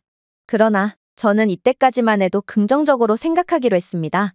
애초에 무한리필이라는 제도 자체가 말이 안 되는 시스템이었거든요. 무한리필은 인간 본성에 있는 이기심을 고려하지 않은 바보 같은 제도였고 일본인들은 그러한 본성을 숨기려고 했지만 결국 자신들의 이기적이고 지저분한 본성을 거스르지 못한 것이기 때문에 어찌 보면 이건 일본인들의 잘못이라고 보기도 어려웠죠. 그래서 저는 애써 긍정적인 마음가짐을 가지며 무한리필 식당에서 벗어나 그저 평범한 해산물 요리 전문점으로 향했습니다. 그리고 굴요리와 해산물 모듬 요리를 주문했죠. 일본인 직원 아주머니는 무척이나 친절했어요. 저는 일본어를 전혀 못했음에도 직접 번역 앱을 사용해가면서까지 웃는 얼굴로 응대해 주었고 또 음식은 괜찮은지를 계속해서 물어봐 주었거든요. 솔직히 그렇게 나온 음식은 완전히 별로였습니다. 일본 음식이 유명한 건 그저 브랜딩과 홍보 덕분이었는지 일본 음식들은 하나같이 지나치게 짰고 더군다나 요리학교를 나온 전문가인 저였기에 이건 절대로 좋은 요리라고 할 수 없었죠. 그러나 일본인 아주머니는 제게 음료수까지 가져다 주며 끝까지 친절을 베풀어 주셨고 또 제가 메인 요리를 도저히 먹을 수가 없어서 밑반찬으로만 배를 채우자 요청하지도 않았음에도 밑반찬을 리필해주며 저를 끝까지 챙겨주었습니다. 음식은 분명 형편없었으나 저는 이러한 일본의 친절한 서비스 정신이야말로 프랑스에 꼭 필요하다는 깨달음을 얻게 되었고 그렇게 메인 요리를 거의 다 남긴 채 자리에서 일어나게 됩니다. 그런데 저는 계산서를 받아들자마자 경악을 금치 못하고 말았습니다. 왜냐하면 계산서에는 35,000엔이라는 말도 안 되는 금액이 찍혀 있었거든요. 저는 얼이 빠져서 몇 초간 멍해 있었고 이내 정신을 차리자마자 이건 터무니없는 가격이라며 항의를 했는데요. 그러나 그렇게나 친절하던 일본인 아주머니는 계산을 할 때가 되자 정색을 하며 말없이 계산서 내역을 가리켰고 내역을 확인한 저는 큰 충격을 받을 수밖에 없었습니다. 왜냐하면 그곳에는 일본인 아주머니가 말도 없이 리필해준 각종 밑반찬, 그리고 주문하지도 않았음에도 가져다준 음료수의 값이 전부 다 청구되어 있었거든요. 심지어 그녀는 메뉴판 구석에 작은 글씨로 적혀있는 일본어 글씨도 가리켰는데요. 번역을 해보니 굴 요리는 개당 가격이고 해산물 또한 개당과 그램당 가격이라는 터무니없는 문구가 적혀있더라고요. 도대체 이 말도 안 되는 가격에 누가 주문을 한단 말인가? 저는 이건 명백한 사기임을 인지하고 곧바로 일본 경찰에 신고하게 되었는데요. 하지만 일본 경찰은 오히려 외국인인 제 여권을 검사하며 여행 목적을 꼬치꼬치 캐묻는 등 무조건 자국민 편만을 들어주는 황당한 조치를 취했고, 아무튼 메뉴판에 글씨가 적혀져 있으므로 문제가 없다는 책임감 없는 말을 건네더니 이내 사라져 버리더라고요. 저는 이런 것과 속이 완전히 다른 일본인들의 모습에 소름이 돋아버렸고 이 나라에서 배울 것은 단 하나도 없다는 생각을 하며 즉시 일본을 떠나기로 결정했습니다. 물론 프랑스 사람들은 불친절하고 고개긍대도 형편없이 한다는 건 인정합니다. 그러나 적어도 남의 뒤통수를 치거나 사기를 치지는 않죠. 하지만 일본은 정말 상상을 초월하는 국가였고 저는 그 즉시 학을 떼며 일본 탈출을 감행했습니다. 처음에 저는 한국도 마찬가지일 거라고 생각해서 그대로 프랑스로 귀국하려고 했어요. 그러나 저는 순간적으로 장사가 안 돼서 가문 대대로 내려오던 레스토랑의 빈좌석들을 보며 눈시울을 붉히는 부모님이 생각났어요. 그래서 저는 레스토랑을 위해 젊음을 전부 바치셨던 부모님을 위해서라도 반드시 레스토랑을 살려내야 한다는 의지를 불태우게 되었습니다. 결국 저는 지푸라기라도 잡는 심정으로 한국에 한번 가보기로 했어요. 그리고 일본에서의 실망스러운 경험 때문인지 저는 한국은 뭔가 기대도 안 되기도 했고 너무 배고픈 나머지 그저 한국에 도착하자마자 눈에 보이는 식당 아무 곳이나 들어가게 되었죠. 그리고 그렇게 들어간 한국 식당에서 저는 곧바로 충격적인 경험을 하게 되었습니다. 왜냐하면 저를 본 한국인 할머니는 손님인 제 눈도 마주치지 않은 채 그대로 주방으로 들어가 버렸거든요. 아니, 이게 무슨 황당한 고개긍대라는 말인가? 일본은 착한 척이라도 했지만 한국은 그런 척도 하지 않는 국가였고 저는 이러한 한국의 황당한 서비스에 눈이 휘둥그레질 뿐이었습니다. 그렇게 저는 주문을 거절당한 줄 알고 당황한 채 얼마간 서 있었고 이내 식당을 빠져나가려고 했는데 그제야 주방으로 들어가셨던 한국인 할머니는 다시금 나와서 뜬금없이 요리를 내오기 시작하더라고요. 저는 분명 주문을 하지도 않았는데 어떻게 멋대로 음식을 내올 수가 있단 말인가요? 저는 일본인들이 제게 그랬던 것처럼 이 할머니도 제게 터무니없는 요금을 받으려는 건가 싶어 경계심이 들었습니다. 하지만 그대로 가게 문을 박차고 나가기엔 할머니께서 내오신 음식들은 너무나도 맛있어 보이더군요. 그렇게 저는 저도 모르게 자리에 앉아서 숟가락을 들게 되었습니다. 그리고 그렇게 하나씩 맛보게 된 한식은 정말 상상 그 이상이더라고요. 일단 시금치와 콩나물 등의 양념나물 반찬은 정말 훌륭했는데 참기름, 마늘, 소금 약간으로 간을 맞춘 시금치와 콩나물은 맛도 맛이지만 필수 비타민, 미네랄, 섬유질 함량이 높아서 건강에도 매우 좋은 요리였습니다. 장조림은 또 어떻고요? 소고기와 삶은 달걀을 마늘, 고추, 메추리알을 통째로 넣은 고소한 단맛의 간장 육수에 넣고 끓인 간장조림 요리인 장조림은 감칠맛이 일품인 최고의 단백질 요리였는데요. 장조림의 고소하고 약간 달콤한 풍미는 쌀밥과 매우 잘 어울렸고 식사의 전반적인 깊이를 높여주고 있었습니다. 그 중에서도 가장 마음에 들었던 건 바로 잡채였죠. 잡채는 당면, 피망, 당근, 버섯, 시금치로 만든 시각적으로 굉장한 볼거리를 선사하는 요리로 간장과 참기름으로 볶아 감칠맛을 더했는데요. 여러 채소가 들어간 요리답게 잡채는 맛있을 뿐만 아니라 영양소로 가득 차 있어서 잡채와 밥만 있어도 멋진 한 끼 식사가 충분히 가능할 것 같았습니다. 한식은 그야말로 맛과 건강을 모두 챙긴 기적의 요리처럼 보였고 저는 맛에만 치중하여 영양을 챙기지 못한 프랑스 요리보다 한식이 훨씬 더 과학적이고 우수하다고 느끼며 감탄을 할 뿐이었습니다. 그렇게 저는 메인 요리가 나오기 전이었음에도 순식간에 밥 한 공기를 완전히 비워버렸는데요. 그리고 밥 한 공기를 추가적으로 주문을 하고서야 메인 요리가 나오기 시작하더군요. 메인 요리인 고추장찌개와 오징어 볶음도 정말 타의 추종을 불허할 만큼 매력이 넘쳤어요. 두부, 양파, 다양한 채소로 만든 고추장찌개는 선명한 붉은색과 풍부한 풍미로 어떤 식사에도 따뜻하고 풍성한 맛을 더해주고 있었는데요. 이러한 매콤하고 고소한 육수는 부드러운 반찬과 잘 어울리며 고추장과 풍미면에서 조화로운 균형을 이루고 있었죠. 고추장찌개의 따뜻함과 풍미는 다른 반찬들의 시원하고 가벼운 요리와 큰 조화를 이루고 있었고, 저는 한식은 일식과는 달리 엄청난 조화로움을 갖춘 최고의 요리라고 확신하게 되었습니다. 오징어 볶음도 환상적이었어요. 그러나 오징어 볶음은 프랑스인인 제가 먹기엔 너무나도 매웠는데요. 오징어 볶음의 매콤한 풍미와 쫄깃함 식감은 분명 훌륭했지만 제 혀는 딱 고추장찌개까지만 감당할 수 있었거든요. 그런데 그때 놀라운 상황이 펼쳐지기 시작했어요. 제가 추가적인 밥까지 전부 비웠음에도 오징어 볶음만은 잘 못 먹는 모습을 보이자 한국인 할머니는 제게 불고기 요리를 추가적으로 내오셨을 뿐만 아니라 제가 순식간에 비워버린 각종 반찬들을 새로운 반찬들로 채워주시기까지 하는 거 아니겠어요? 심지어 새로 가져온 요리는 기존에 제공되었던 요리도 아닌 두부를 한 입 크기로 썰어 노릇노릇해질 때까지 팬에 볶은 두부전 요리와 냄새만 맡아도 군침이 절로 나오는 부추전 요리였기에 저는 이건 심상치 않은 상황이라는 것을 직감하게 되었습니다. 생각을 해보세요. 도대체 누가 메인 요리뿐만 아니라 높은 품질의 반찬 요리까지 무료로 추가 제공하겠어요? 저는 일본에서 호되게 당했던 것처럼 한국인 할머니 역시 외국인인 제게 사기를 쳐서 극한의 이득을 뽑아내려고 하는 것임을 직감했는데요. 아무래도 할머니는 제가 주문하지도 않은 반찬들과 불고기 요리의 가격을 전부 받아내려고 할 것이 분명했습니다.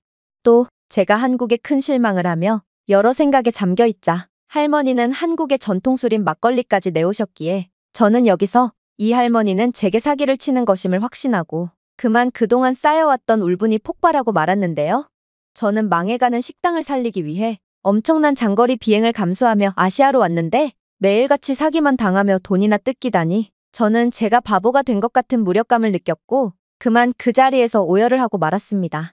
그러자 할머니는 무척이나 당황해 하시더니 이내 저를 달래주려고 하는 거 아니겠어요? 저는 대놓고 사기를 치고도 이제 와서 뻔뻔하게 달래주는 척을 하는 할머니께 화가 머리끝까지 났습니다. 그래서 번역앱을 켠 뒤 주문하지도 않은 메뉴를 내온 것도 모자라 외국인에게 극한으로 돈을 뜯기 위해 추가 메뉴와 술까지 강매하다니 이건 너무한 거 아니냐며 강하게 항의를 했는데요. 하지만 이러한 제 호기로움도 잠시 번역앱을 통해 다시 받게 된 할머니의 답변에 저는 충격을 받고 할 말을 잃고 말았죠.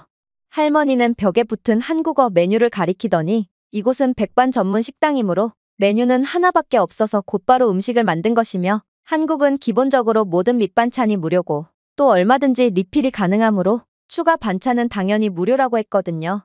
그러면서 막걸리의 경우도 외국인이 한식을 잘 먹는 모습이 보기 좋아서 무료로 준 것이며 메인 요리인 오징어 볶음을 못 먹는 게 마음이 아파서 딸 같은 마음의 불고기라는 메인 요리를 추가적으로 제공한 거라는 전혀 예상치도 못한 답변을 건네오더라고요. 이건 정말 말도 안 되는 상황이었습니다. 이렇게나 음식을 퍼준다면 도대체가 이 음식점에 남는 이익은 절대로 없을 것 같았거든요. 그러나 한국인 할머니께서는 한국은 원래 먹는 것 가지고 야박하게 구는 나라가 아니라며 한국은 아무리 모르는 사람이더라도 굶주린 사람을 위해서라면 흔쾌히 무료 식사를 내오는 문화까지 있고 자신은 아무리 손해를 보더라도 손님들이 음식을 맛있게 먹는 모습만 보면 그걸로 됐다며 감동적인 말까지 건네더라고요. 결국 저는 할머니의 말에 감탄을 하며 할머니께서 내오신 추가 음식들을 전부 입에 쑤셔 넣었고 그렇게 밥을 3공기나 비우며 한식을 완전히 끝내버렸습니다. 할머니께서는 웬만한 남성들도 밥 3공기는 도저히 먹지 못하는데 살면서 이렇게나 음식을 잘 먹는 여자는 처음 봤다며 깜짝 놀라하셨는데요. 그러면서 제가 비운 그릇들은 따로 설거지를 할 필요조차 없으니 음식값을 조금 더 깎아줘야겠다며 우스갯소리까지 하셨기에 저는 부끄러움에 얼굴이 홍당무처럼 달아오르고 말았습니다. 그렇게 저는 정말로 9,000원이라는 금액만을 지불한 채 식당에서 빠져나올 수 있었는데요. 제가 먹은 음식들을 전부 다 합친다면 프랑스였다면 그의 5배는 지불해야 했을 테지만 한국은 정말 놀랍도록 아름다운 국가였기에 제게 기적과도 같은 경험을 선사해줬던 것입니다. 그렇게 저는 한국 덕분에 일본에서 상처받은 마음을 전부 치유할 수 있었고 그 다음날 한국의 무한리필 식당은 어떨지 궁금해서 답사를 한번 가보게 되었습니다. 그리고 아무리 한국이라도 무한리필이라는 인간 본성을 거스르는 시스템 따위는 절대로 극복할 수 없을 거라고 생각했던 저는 한국의 무한리필 식당에 도착하자마자 경악을 하게 됩니다. 왜냐하면 한국의 뷔페는 일본처럼 깔끔한 배치에 더해 최첨단 인프라까지 갖추고 있었기 때문이죠. 우선 한국은 정말로 먹을 것으로 장난을 치는 국가가 아닌지 분명 무한리필 레스토랑 입장에서는 손님들이 음식을 적게 먹어야 이익인 상황임에도 테이블이나 의자는 전혀 불편하게 되어 있지 않았는데요. 오히려 식당은 손님들을 최대한으로 배려해주고 있더라고요. 뷔페의 각 요리는 신선도, 온도, 유통기한을 실시간으로 추적하는 AI 센서로 모니터링되고 있었고, 이는 전부 고객들에게 고지해주며 투명하게 운영되고 있었습니다. 나중에 알고 보니 이러한 AI 센서는 주방과 통신하여 부족한 음식을 적시에 재입고하여 음식을 항상 신선하고 저렴하게 보관할 수 있도록 하고 있기도 했는데요. 또한 이러한 한국이 자체 개발했다는 AI 시스템은 수요를 정확하게 예측하고 어떤 품목이 가장 인기 있는지 추적하여 음식물 쓰레기를 최소화하고 있기도 했기에 한국은 기술력 하나로 식당과 손님 모두가 최대한의 이익을 볼 수 있게 해놓은 셈이었어요. 하지만 가장 놀라웠던 점은 따로 있었습니다. 그건 바로 한국인들의 높은 시민의식이었는데요. 일본인들과는 달리 한국인들은 음식 하나 더 먹으려고 토를 하거나 하는 인간 이하의 행동을 전혀 하지 않았을 뿐더러 아무리 비싸고 맛있는 음식이라도 뒷사람들을 배려하며 음식을 여러 개 가져가지 않았거든요. 심지어 한국인들은 질서정연하게 줄을 기다리다가도 어린이가 있으면 아이가 먼저 음식을 집을 수 있도록 양보해주는 놀라운 교양 수준을 보여주기도 했는데요. 이건 공감과 인내라는 한국인들의 뿌리 깊은 가치관을 보여주는 것 같았고, 한국인들은 정말로 인간 본성을 거스르는 시스템마저도 초월하는 놀라운 사람들인 모양이었죠. 물론 한국 뷔페도 일본 뷔페처럼 특정 시간마다 한정 요리를 제공하긴 했어요. 그러나 일본과 달랐던 점이라면 한국은 1인 1메뉴라는 제한사항이 존재하지 않았다는 거였죠. 그래도 한국인들은 뒷사람들을 배려하여 1인당 하나의 메뉴만을 양심껏 가져가더라고요. 문제라면 저는 그러한 한정 메뉴를 먹지 못하게 될 위기에 처했다는 거였습니다. 왜냐하면 저는 다른 한식 요리로도 충분히 만족스러운 경험을 하고 있었기에 구태여 한정 요리로 나온 스테이크를 먹을 필요가 없었거든요. 하지만 그래도 한정 요리니 한번 맛이라도 볼까 싶어 뒤늦게 줄을 서봤는데 남은 요리와 줄을 비교해보니 아무래도 제 앞에서 요리가 동날 것 같더라고요. 그런데 그때 정말 예상치도 못한 상황이 펼쳐지기 시작했어요. 바로 어떤 중년의 남성은 하나밖에 남지 않은 스테이크를 자신의 뒤에서 절박한 표정을 짓고 있던 어린 소녀에게 양보했기 때문인데요. 그런데 제가 이러한 아름다운 장면에 훈훈해 있던 찰나, 이 어린아이는 뒤에 있던 저를 보더니 이내 갈팡질팡하는 모습을 보이는 거 아니겠어요? 그러면서 그녀는 큰 결심을 내렸다는 듯 두 눈을 꼭 감고 자신이 양보받은 스테이크를 그대로 제게 양보해 주려고 하더라고요. 저는 이 장면을 보고 한국인들의 이러한 배려심 깊은 면모는 선천적이구나 싶어 큰 감동을 받았습니다. 어떻게 어린아이가 자신의 음식까지 포기해가며 처음 보는 외국인에게 양보를 해줄 수가 있단 말인가요? 당연히 저는 이 어린아이의 스테이크를 받지 않았고 그저 그녀의 머리를 쓰다듬으며 엄지손가락만을 치켜올릴 뿐이었어요. 이건 외국인에게 사기를 일삼는 일본의 어른들보다 훨씬 성숙하고 멋있는 모습이었고, 저는 한국은 아이들조차 일본의 어른들보다 수준이 높다는 사실에 여러 복합적인 감정을 느끼게 되었죠. 도대체 한국이라는 나라의 정체는 무엇이란 말인가? 저는 이러한 한국의 아름다운 문화에 푹 빠져 계획했던 것보다 훨씬 오랜 시간 동안 한국에 머물렀고, 그렇게 프랑스로 되돌아가게 되었는데요. 그리고 한국인들이 제게 보여준 아름다운 모습들을 참조해서 그대로 저희 레스토랑에 적용시켜보기로 했어요. 일단 저는 한국의 무료 반찬 시스템을 보고 저희 레스토랑을 찾는 모든 손님들에게 식전 수프와 수제 과자, 그리고 샐러드를 제공하기 시작했는데요. 당연히 부모님께서는 펄쩍 뛰시며 도대체 안 그래도 망해가는 식당에서 마진을 더 줄이면 어떻게 하냐며 노발대발하시더군요. 그러나 저는 한국인들처럼 당장의 이익을 쫓기보다는 요리사로서의 본분에 먼저 충실해야 한다는 생각이 들었습니다. 저는 이윤을 추구하기 이전에 손님들에게 최대한의 만족을 줄 의무가 있었거든요. 그리고 이러한 한국인의 정신은 놀라운 결과를 만들어냈죠.